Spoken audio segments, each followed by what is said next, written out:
Himmatnagar railway station પર મળ્યો અજાણ્યા પુરુષનો મૃતદેહ રેલવે પોલીસ દ્વારા પોસ્ટમોર્ટમ માટે મોકલી આપવામાં આવ્યો સિવિલ હોસ્પિટલમાં।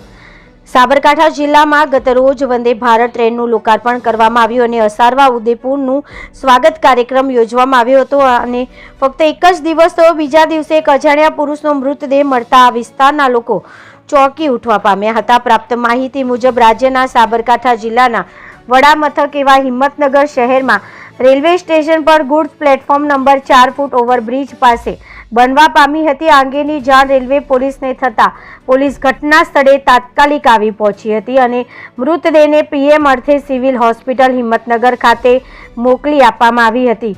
વધુમાં રેલવે પોલીસે જણાવ્યું હતું કે જીઆરપી પોલીસ ચોકીમાંથી માહિતી મુજબ મંગળવારે વહેલી સવારે આશરે 50 વર્ષના ભિક્ષુક જેવા લાગતા પુરુષનો મૃતદેહ એફઓબીના પગથિયા પાસે પ્લેટફોર્મ પર પડ્યો હતો। પોલીસ દ્વારા આ મામલે અકસ્માતે મોતનો ગુનો નોંધી વધુ તપાસ હાથ ધરી છે।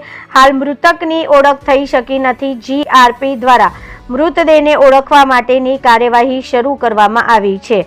પોસ્ટમોર્ટમના રિપોર્ટ બાદ મોતનું ચોક્કસ કારણ જાણી શકાશે એવું જણાવવામાં આવ્યું હતું। રિપોર્ટર જનક જાદવ, બીએન ન્યૂઝ ગુજરાતી, સાબરકાંઠા।